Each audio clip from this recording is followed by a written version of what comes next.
उसको याद किया जाए।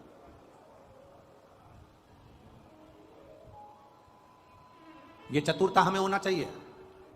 दुख की घड़ी में, तकलीफ की घड़ी में, परीक्षा की घड़ी में, कष्ट की घड़ी में हम सबसे पहले परमात्मा को याद नहीं करते। हम सबसे पहले उसको याद करते हैं। अगर कोई प्रशासनिक कार्य है तो हम पहले राजनेता को याद करेंगे। हमारी पहचान उससे है। वो वहां के जो विधायक हैं, वहां के जो सांसद हैं, वहां के जो आमदार हैं, वहां के जो खासदार हैं, वहां का जो मंत्री है, वहां का जो अध्यक्ष है, वहां का जो उपाध्यक्ष है, वहां ये व्यक्ति है, वहां का वो व्यक्ति है, वो हमारा परिचित है, मेरे काका का रिश्तेदार है, मेरे ताऊ का रिश्तेदार है। पहले जब हमारे दुख की घड़ी आती है उस समय पर हम उनको याद करते हैं। वो राजनेता सत्ताधारियों को याद करते हैं। जब राजनेता सत्ताधारियों से तुम कह कर हार जाती हो, भैया जी देखो ना, बेटे के लिए देखो ना, इसकी कहीं नौकरी लगा दो ना, भैया जी कुछ तो कर दो, तुम्हारे पास पद आ गया ना, तुम कह रहे थे जब मैं सत्ता में बैठ जाऊंगा जब कर दूंगा, भैया जी कुछ तो करो ना। जब तुमने उनके हाथ पैर जोड़ लिए, उनको नमन कर लिया, उनके लिए सारा काम कर लिया, तब भी तुम्हारा काम नहीं हुआ, तब तुमने फिर अपने किसी परिचित से कहा जो उसमें लगा हुआ था, उससे कहा भैया जी देखो ना, हो जाए तो देखो ना, भैया जी देखो ना, हो जाए तो करो ना। उसको कहते कहते जब तुम उधर भी हार गए तब तुमने अपने परिवार वालों से भी कहा, परिवार वालों से भी हार गए तब अपने रिश्तेदारों से कहा, रिश्तेदारों से भी हार गए तब आखिरी में तुम उदास होकर बैठ गए और सोचने लगे अपनी भाग्य में तो यही लिखा है इसलिए भोगना पड़ेगा। तब कहीं फिर आखिरी में तुम्हारा चित्त में किसी ने कह दिया कि कुछ मत कर, अब शंकर का गुणगान कर और शिव की भक्ति कर। अब दुनिया के हाथ जोड़ लिए, अब उसके जोड़कर देख ले। दुनिया के हाथ जोड़ने के बाद अब उसके हाथ जोड़कर देख ले, अब उसका भजन कर कर देख ले, अब उसका स्मरण कर कर देख ले। और देखिए एक पत्र आया है, बड़ा सुंदर भाव उसमें लिखा, देखिए।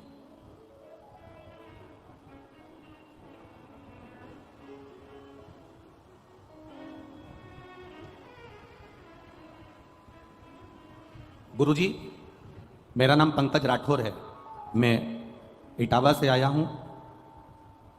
कहीं बैठे हैं पंकज जी राठौर? इटावा से आए हैं जो, कहीं बैठे हो तो दोनों हाथ हिला सकते हैं अपने। श्री पंकज जी राठौर, इटावा से। मेरा नाम पंकज राठौर है, मैं इटावा से आया हूँ। गुरुदेव, 2016 से मैं परेशान हूँ। मेरे 2016 से मेरे ब्रेन में ट्यूमर हो गया। गुरुजी, डॉक्टर ने ऑपरेशन का कह दिया है, 2016 से मैं परेशान हूँ और ऑपरेशन का बोल दिया। गुरुदेव, कुछ दिन के बाद में हमने जब 2016 में डॉक्टर के कहने पर ऑपरेशन करवाया और ऑपरेशन करवाने के बाद वापिस दोबारा से ब्रेन में ट्यूमर बन गया। आप लोग पत्र भी हमारे साथ में पढ़ सकते हो, टीवियों पर, मोबाइल पर, आस्था चैनल पर। 2016 में मैंने ऑपरेशन करवाया, उसके बाद कुछ दिनों के दोबारा ब्रेन में ट्यूमर बन गया। तो मैंने फिर गुरुजी दूसरा ऑपरेशन करवाया, तो भी ब्रेन में ट्यूमर बनने लगा।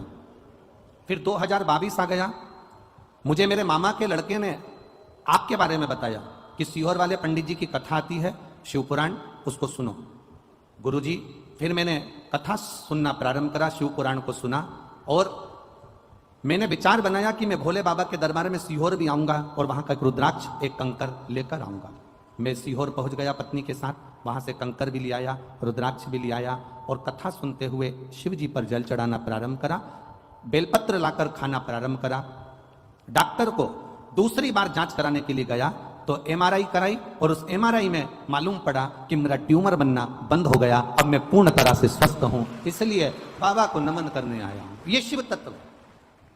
हम सब जगह जाएं, हमें मना नहीं। एक पत्र और बड़ा सुंदर आया, देखिए।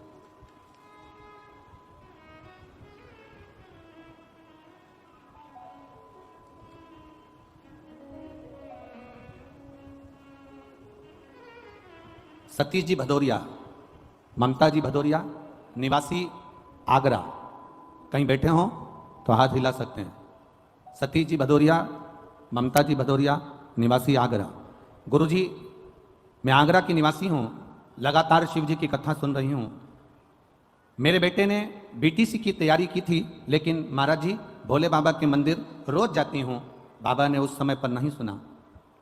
मेरा बेटे से मैंने कहा कि बाबा ने अभी नहीं सुना, वापिस तैयारी कर। सीहोर वाला महाराज कहता है मेहनत पूरी करना और शिव पर विश्वास पूरा करना। मेरे बेटे ने शंकर जी के मंदिर जाना चालू करा, एग्जाम की तैयारी करना प्रारंभ करी और बाबा मेरा बेटा कहता था क्या शंकर जी के मंदिर जाने से किसी का भाग्य खुल जाता है, क्या गवर्नमेंट जॉब लग जाती है?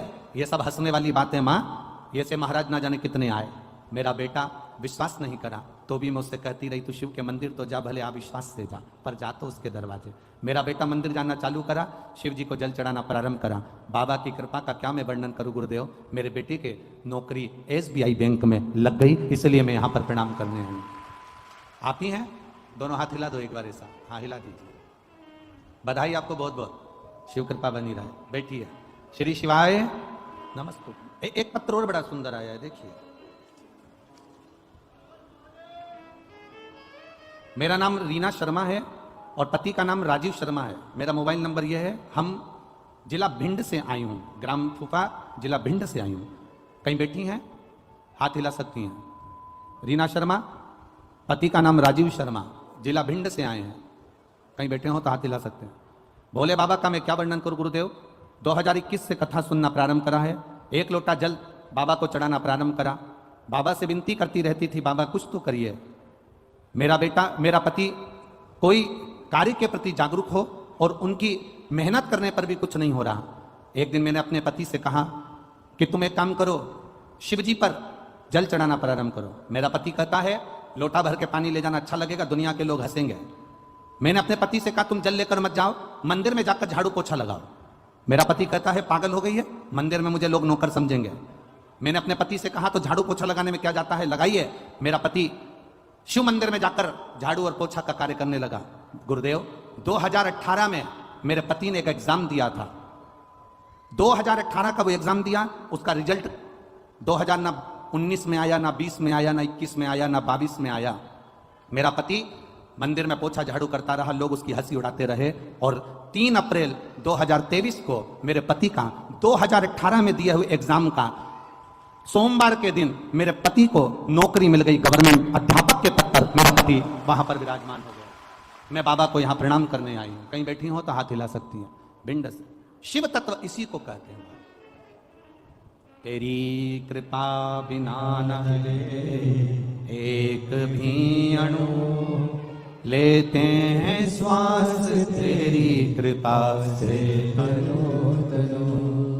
हे गंगाधर मुक्ति द्वार ओमकार तू, भोले ओमकार तू। आयो शरण तिहारी शंभु तार तार।